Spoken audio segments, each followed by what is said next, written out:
Hi అందరికీ నమస్కారం. Congress party ప్రభుత్వం తెలంగాణలో పవన్ కళ్యాణ్ గారి సభకు అడ్డంకులు సృష్టించింది. విజయవంతంగా ఆయన సభను అడ్డుకున్నది. సభకు పర్మిషన్ ఇవ్వలేదు. అలాగే హైకోర్టుకి వెళ్ళినా కానీ పర్మిషన్ రాలేదు. ఇప్పుడు ప్రెస్ మీట్ కూడా పర్మిషన్ లేదు, మీరు ప్రెస్ మీట్ పెట్టకూడదు అని చెప్పేసి కాంగ్రెస్ నాయకులు మాట్లాడుతున్నారు. అధికారికంగా చెప్పలేదు ఇంకా, కానీ కాంగ్రెస్ పార్టీ నాయకులు కొంతమంది ఇదే అంశాన్ని మాట్లాడుతున్నారు. ప్రెస్ మీట్ పెట్టడానికి కూడా పవన్ కళ్యాణ్ గారికి అర్హత లేదని. ఎందుకు కాంగ్రెస్ పార్టీలో ఈ వాదాన్ని ఇప్పుడు కాంగ్రెస్ పార్టీ ఎందుకు నెత్తికెత్తుకుంది? బీఆర్ఎస్ లేకపోతే టీఆర్ఎస్ ఉనికి కోసం తెలంగాణ వాదంతో బతికిన పార్టీలు, ఎదిగిన పార్టీలు వాళ్ళు మాట్లాడినా ఓకే అనుకోవచ్చు, కానీ కాంగ్రెస్ పార్టీ ఎందుకు మాట్లాడుతోంది? మనం మాట్లాడదాం. మనతో పాటుగా సీనియర్ జర్నలిస్ట్, పొలిటికల్ అనలిస్ట్ కట్టా కార్తీక్ ఉన్నారు. కార్తీక్ నమస్తే. నమస్కారం. కార్తీక్, ఏంటిది కాంగ్రెస్ పార్టీ ఎందుకు ఎంత భయపడుతోంది?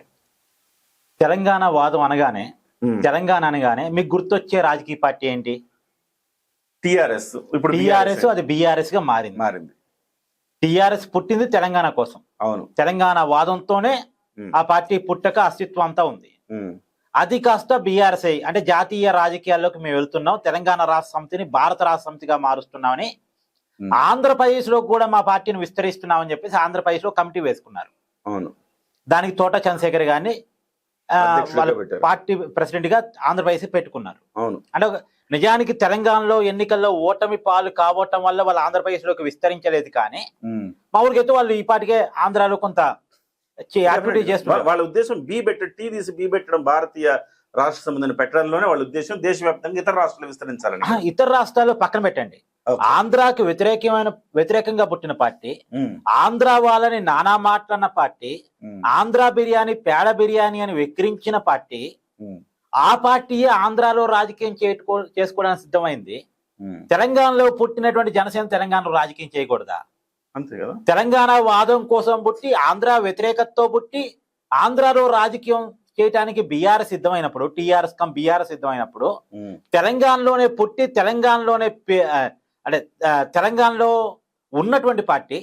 రెండోది, పవన్ కళ్యాణ్ కూడా తెలంగాణకి స్థానికుడే అవుతాడు. అంతే, స్థానికుడే అవుతాడు. ఎందుకంటే 7 సంవత్సరాలు కినక ఒకే చోట చదువుకుంటే అతను తెలంగాణ వాసి. కానీ పవన్ కళ్యాణ్ గారు ఎన్నాళ్ళుగా నివాసం ఉంటున్నారు తెలంగాణలో? 33 ఏళ్ళు కదా. మరి లోకల్ వాసి అవుతాడు. సో అతను రాజకీయం చేయడానికి కుదరదా? ఇది ఎక్కడ విడ్డూరం? అతని జీవితంలో సింహభాగం హైదరాబాద్ లోనే గడిపాడు. ఎస్, సరే, అది కూడా ఒకసారి పక్కన పెట్టేద్దామండి. ఇవాళ కాంగ్రెస్ ప్రభుత్వం అధికారంలో ఉంది. కాంగ్రెస్ అంటే డెమోక్రసీ అంటే కాంగ్రెస్ అని చెప్పుకుంటా ఉంటుంది జనరల్ గా. ఇప్పుడే పవన్ కళ్యాణ్ గారి సభకి ఎందుకు పర్మిషన్ ఇవ్వరా? కొంతమంది తెలంగాణ వాదులు ఏదో శాంతి భద్రత సమస్య క్రియేట్ చేస్తారని ఇవ్వలేదు, అంతే కదా. ఎవరో తెలంగాణ వాదులు కొన్ని వార్నింగ్స్ ఇస్తే ఆ వార్నింగ్స్ అడ్డం పెట్టుకుని పవన్ కళ్యాణ్ గారి సభని అడ్డుకున్నారు కదా. రేపొద్దున రాహుల్ గాంధీ హైదరాబాద్ వస్తుంటాడు, జనసేన వార్నింగ్లు ఇస్తారు, మేము రాహుల్ గాంధీని అడ్డుకుంటామని. ఆ వార్నింగ్ చూపించి శాంతి భద్రత సమస్య వస్తుందని రాహుల్ గాంధీని తెలంగాణకి రాకుండా కాంగ్రెస్ ప్రభుత్వం అడ్డుకుంటుందా? అడ్డుకుంటుంది. కరెక్ట్ కదా. మామూలుగా అడ్డుకోవాలి కదా. మరి అడ్డుకోవాల్సింది. ఇప్పుడు వీళ్ళ వార్నింగ్ చూపించి ఆయన సభను అడ్డుకున్నప్పుడు వాళ్ళ వార్నింగ్ చూపించి వీళ్ళ సభను కూడా అడ్డుకోవాలిగా. డెఫినెట్ గా. అంటే ఏంటిది అంటే, రేపొద్దున బీజేపీకి వ్యతిరేకమైనటువంటి కమ్యూనిస్టులు కొంతమంది సోకాల్డ్ పీపుల్ మోడీ గారు హైదరాబాద్ వస్తుంటే మోడీ గారి సభను అడ్డుకుంటామని పిలుపునిచ్చారు అనుకోండి, మోడీ గారి సభకు కూడా పర్మిషన్ లేదని చెప్పేస్తారా? ఎందుకంటే మోడీ గారు తెలంగాణ వాసి కాదు, వాళ్ళు జాతీయ పార్టీ బీజేపీ. రాహుల్ గాంధీ గారు తెలంగాణ వాసి కాదు, జాతీయ పార్టీ కాంగ్రెస్ పార్టీకి ఆయన నాయకుడిగా ఉన్నాడు.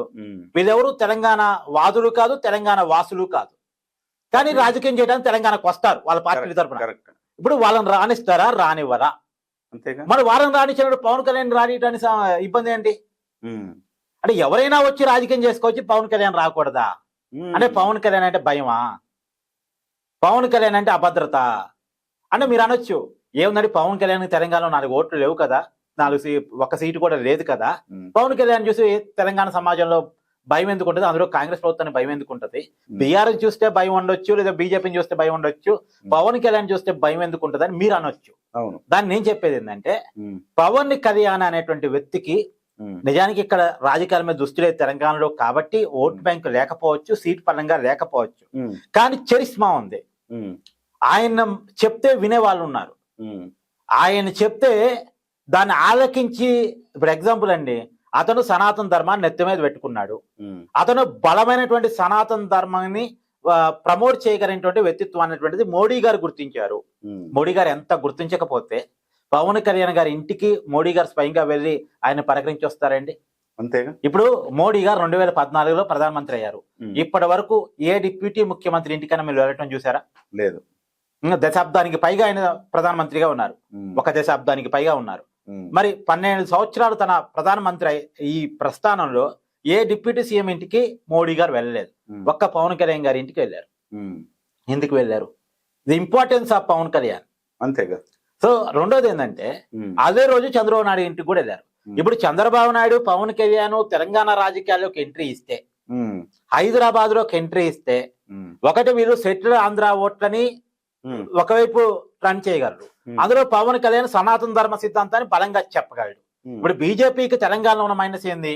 బీజేపీకి దేశం అంతా వ్యాలిడిటీ ఉంది. అందుకే చూడండి, మీరు అసెంబ్లీ ఎన్నికల్లో తెలంగాణలో బీజేపీ గెలవదు, కానీ పార్లమెంట్ ఎన్నికల్లోకి వచ్చేసరికి బీజేపీకి పర్ఫార్మెన్స్ ఉంటుంది. క్రౌడ్ పుల్లర్ లేడు బీజేపీ. బీజేపీకి ఇక్కడ అంటే మోడీ గారు అధికారంలో రావాలనే కోరిక, బీజేపీ రావాలని కోరిక ఉంటుంది, కానీ వాళ్ళందరినీ ఏకతాటి మీద తీసుకొచ్చే నాయకుడు తెలంగాణ బీజేపీలో లేడు.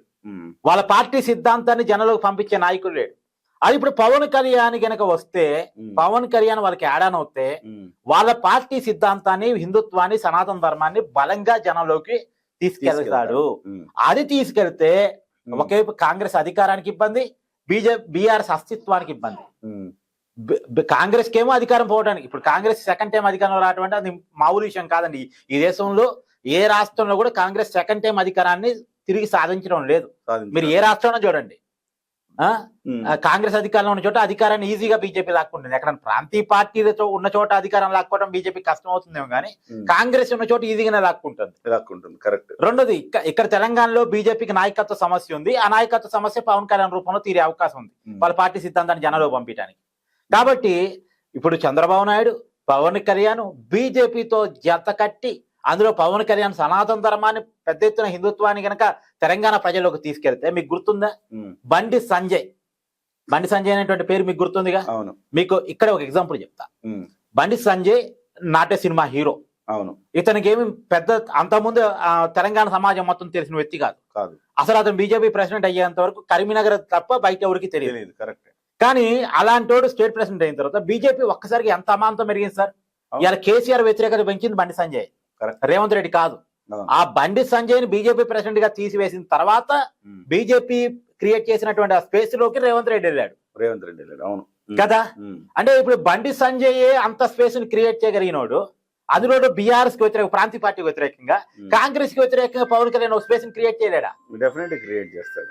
అంటే ఇదంతా మీకు ఎగ్జామ్ అర్థం కావడం కోసం చెప్తున్నాను. ఇప్పుడు అయితే ఇప్పుడు పవన్ కళ్యాణ్ విషయంలో ఆ భయం రేవంత్ రెడ్డి గారికి ఉంది. కాంగ్రెస్ పార్టీ అధికారాన్ని కోకోట, అందులో పవన్ కళ్యాణ్ కాంగ్రెస్ అంటే మహాకోపం. అవును, పవన్ కళ్యాణ్ కాంగ్రెస్ అంటే మహాకోపం. రెండోది, కాంగ్రెస్ అధికారాన్ని కూకోటి వెళ్తూ తెగిరిచ్చేస్తాడని. పైగా ఇంకొకటి ఉంది, 2028లో జరిగేటువంటి తెలంగాణ సార్వత్రిక ఎన్నికల్లో బీఆర్ఎస్ కనుక అధికారాన్ని సంపాదించకపోతే ఇక ఎప్పటికీ అధికారంలోకి రాదు. ఎందుకు రాదు అంటే, తెలంగాణ సెంటిమెంట్ మీద ఆధారపడి ఉన్న ప్రాంతీయ పార్టీ అది. సెంటిమెంట్ ఎక్కువ కాలం రాగాలి అంటే దాన్ని లైవ్ నెట్ లో ఉంచాలి. లైవ్ నెట్ లో ఉంచాలంటే వాళ్ళ అధికారంలో ఉండాలి. అధికారం ఉంటేనే అది సాధ్యం. ఎక్కువ కాలం రాగలేరు కదా. కాబట్టి ఒక ప్రాంతీయ పార్టీ అధికారం లేకుండా ఎక్కువ కాలం మనుగడ సాగించడం కష్టం. అది వ్యక్తి మీద ఆధారపడి ఉన్న పార్టీ. కేసీఆర్ మీద ఆధారపడిన పార్టీ. కేసీఆర్ ఇప్పటికే యాక్టివ్ పాలిటిక్స్ లో సరిగా లేరు. ఆయన పాపం అనారోగ్య కారణాలు కావచ్చు, వాటెవర్ కావచ్చు. కాబట్టి రేపు రాబోయే కాలంలో ఆ పార్టీ ముందుకెళ్ళాలి అంటే, ఆ పార్టీ బతికి బట్ట కట్టాలి అంటే 2028లో అధికారం రావాల్సిందే. సో బీఆర్ఎస్ అస్తిత్వానికి ఇబ్బంది ప్లస్ కాంగ్రెస్ అధికారానికి ఇబ్బంది. అందుకనే లాంగ్ రన్ లో ఆలోచించి పవన్ కళ్యాణ్ పొలిటికల్ ఎంట్రీని తెలంగాణలో అడ్డుకునేటువంటి ప్రయత్నం చేస్తారు. ఇప్పుడు నిర్ణయించాల్సింది ముందు మీరే ఒక దగ్గర చెప్పారు.